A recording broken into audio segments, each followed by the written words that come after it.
महिला हो या पुरुष, निर्वस्त्र स्नान करने से उनके जीवन में क्या प्रभाव पड़ता है। नमस्कार मित्रों, स्वागत है पुनः आपके अपने चैनल नॉलेज सॉल्यूशन 3 में। मित्रों, आज के वीडियो में हम आप लोगों को बताएंगे कि जो लोग बिना कपड़े के नहाते हैं उनके जीवन में क्या प्रभाव पड़ता है।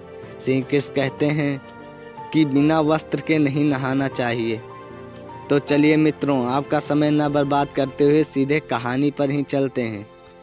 मित्रों, एक बार भगवान श्री विष्णु माता लक्ष्मी के साथ हरिद्वार में घूम रहे थे।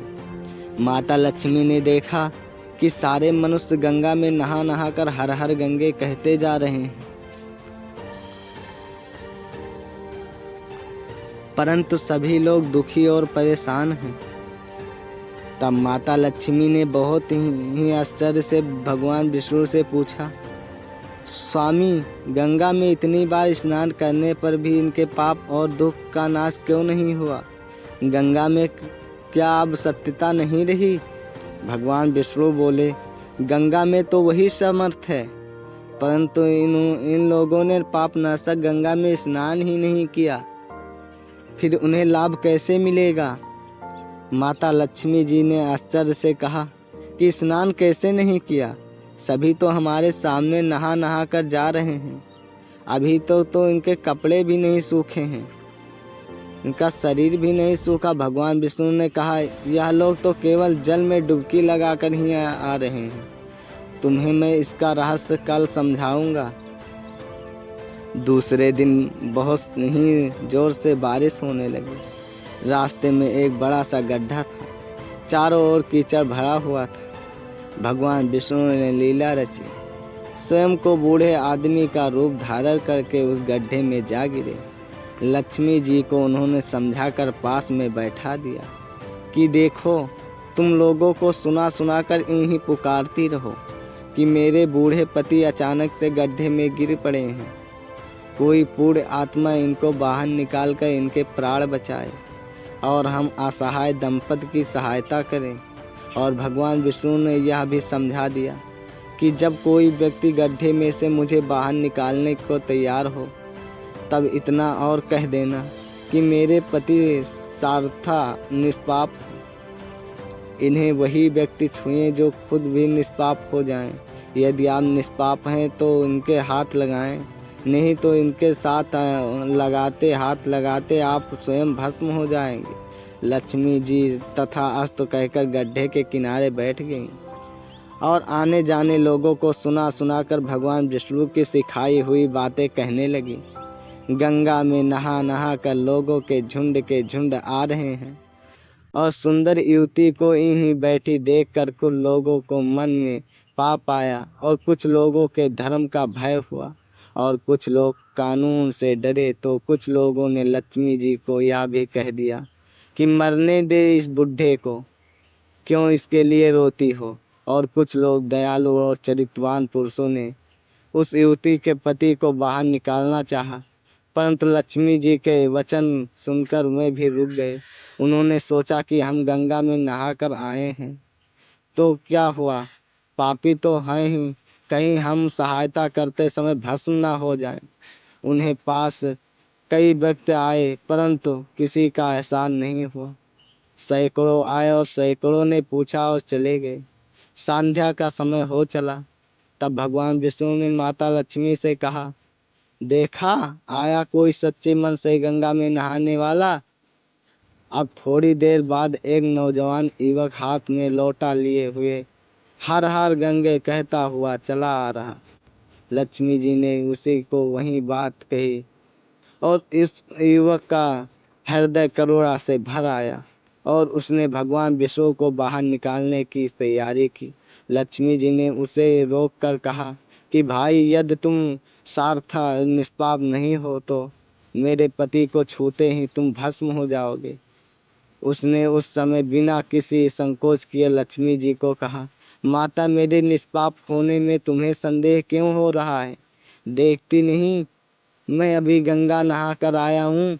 भला गंगा नहाने के बाद भी क्या पाप रहते हैं? मैं अभी तुम्हारे पति को बाहर निकालता हूँ। इबंग ने लपक कर उस बूढ़े आदमी को ऊपर उठा लिया। भगवान विष्णु और माता लक्ष्मी उसे अधिकारी समझ के अपना असली रूप प्रकट कर दर्शन देकर निहाल किया।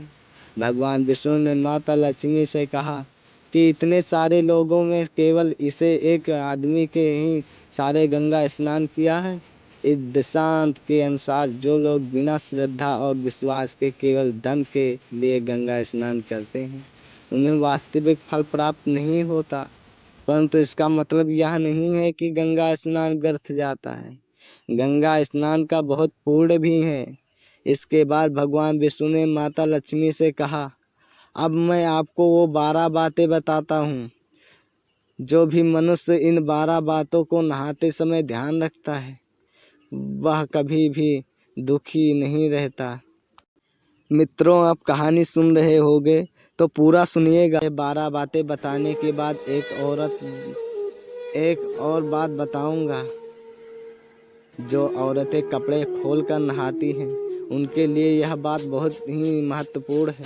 देवी, आप इस बात को बहुत ही ध्यान लगाकर सुनना, तभी भगवान विष्णु अपने बातें सुनाने लगते हैं। भगवान विष्णु कहते हैं, स्नान करने से शरीर निरोगी रहता है और मन प्रसन्न रहता है। नहाने के चेहरे की क्रांति, शारीरिक आकर्षण में भी बढ़ोतरी होती है।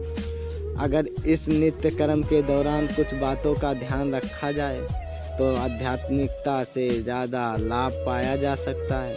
नहाने के काम में इन बातों का ध्यान रखना जरूरी है। स्नान करने के बाद शुद्ध होकर पूजा पाठ आदि सभी कार्य करने के लिए लेना चाहिए। शास्त्रों में कहा गया है कि स्नान करने से 10 गुणों की प्राप्ति होती है। रूप, तेज, बल, पवित्र, आयु, आरोग्य और मैदा, धन, वृद्धि व आरोग्य और स्वास्थ्य। चाहने वालों को हर मौसम में और हर दिन स्नान करना चाहिए। शास्त्रों में कहा गया है कि सुबह स्नान करने से पाप का नाश होता है और पुण्य मिलता है। ऐसा कहा जाता है कि सुबह नहाने वालों के पास नकारात्मक शक्तियाँ भटकती रहती हैं, इसीलिए सुबह स्नान करना ही उचित है। बीमारी की हालात में सर के नीचे स्नान करना चाहिए अथवा गीले कपड़े से शरीर को पोंछ लेना चाहिए। एक तरह की स्नान ही कहा गया है। सुबह की लालिमा छाने से पहले स्नान करना श्रेष्ठ माना गया है। तेल लगाकर और शरीर को मलकर नदी में नहाना मना है। इसकी जगह नदी से बाहर निकलकर तट पर ही शरीर साफ करके नदी में डुबकी लगाना उचित है। जिन घाटों पर कपड़े धोए जाते हैं वहाँ का जल अपवित्र माना गया है, इसीलिए वहाँ से दूर हटकर ही नहाना चाहिए। नदी में 11 या 21 डुबकियाँ जरूर लगाएं। शुभ बताया गया है।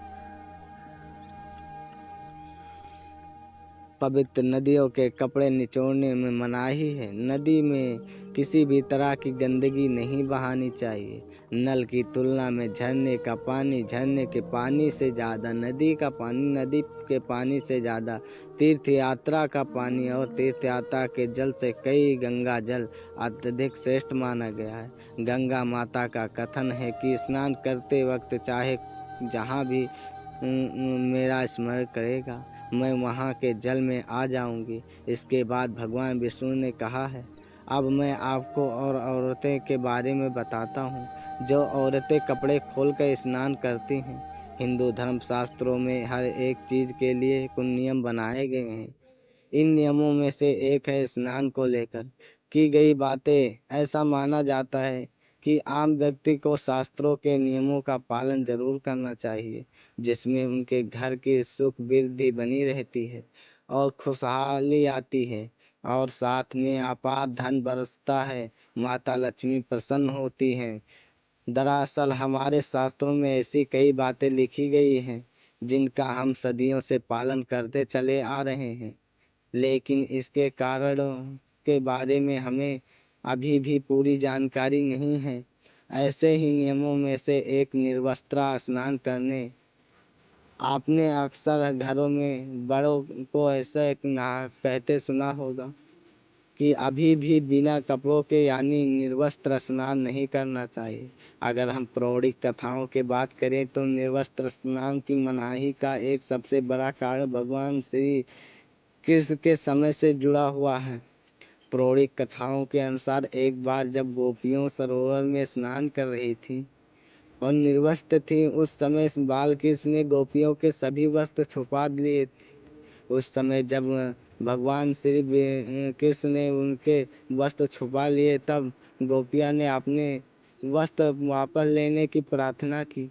तब भगवान श्री कृष्ण ने उन्हें समझाया कि कहीं भी बिना वस्त्र धारण किए स्नान नहीं करना चाहिए।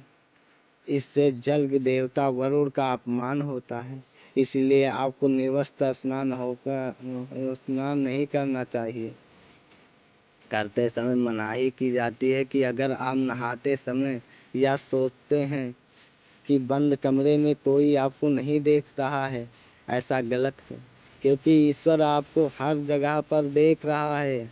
यदि आप निर्वस्त्र होकर स्नान कर रहे हैं तो यह मुख्य रूप से जल देवता का वरुण का अपमान करने जैसा होता है। निर्वस्त्र स्नान करते हैं तो आपके शरीर में नकारात्मक ऊर्जा प्रवेश करती है और आपकी मानसिकता भी नकारात्मक हो सकती है। इसलिए हमेशा आपको यही सलाह दी जाती है कि आप नहाते समय कोई एक कपड़ा जरूर धारण करें, लेकिन बिना कपड़ों के स्नान नहीं करें, तभी आपके लिए बेहतर होगा। निर्वस्त्र स्नान से शरीर की सकारात्मक ऊर्जा शरीर से बाहर निकल सकती है और इसका प्रभाव आपके शरीर के साथ आपके मन और मस्तिष्क पर भी होता है। गरुड़ पुराण के अनुसार जब आप स्नान करते हैं तब आपके पितृ यानी मृत पूर्वजों आपके आसपास मौजूद होते हैं। यदि आप निर्वस्त्र स्नान करते हो तो आपको मृत दोष लग सकता है। ऐसे स्नान करने से आपके पितरों को प्राप्ति नहीं मिलती और यह घर के मृत दोष का कारण बनता है और यह वस्त्रों से गिरने वाले जल को ग्रहण करते हैं जिनके उनकी प्राप्ति होती है। निर्वस्त्र स्नान करने से पितृ अतिरिक्त नाराज होते हैं, जिनसे व्यक्ति का तेज, बल, धन, सुख नष्ट होता है। इसलिए कभी भी निर्वस्त्र स्नान नहीं करना चाहिए। पुराणों के अनुसार नहाने वाला पानी पूर्वजों के हिस्से में जाता है और निर्वस्त्र होकर नहाने से इसे पितरों के समक्ष बिना कपड़ों के नहाना माना जाता है। शास्त्रों में ऐसी मान्यता है कि यदि कोई निर्वस्त्र स्नान करता है तो माता लक्ष्मी रूठ जाती हैं। इससे आपकी कुंडली में धन हानि योग बन सकते हैं और आपकी आर्थिक स्थिति खराब हो सकता है। इसी कारण कभी निर्वस्त्र स्नान नहीं करना चाहिए। मित्रों, आशा करते हैं आपको ये वीडियो कैसा लगा, कमेंट में ज़रूर बताइएगा। मित्रों, चलते हैं नेक्स्ट वीडियो में, तब तक के लिए श्री कृष्ण।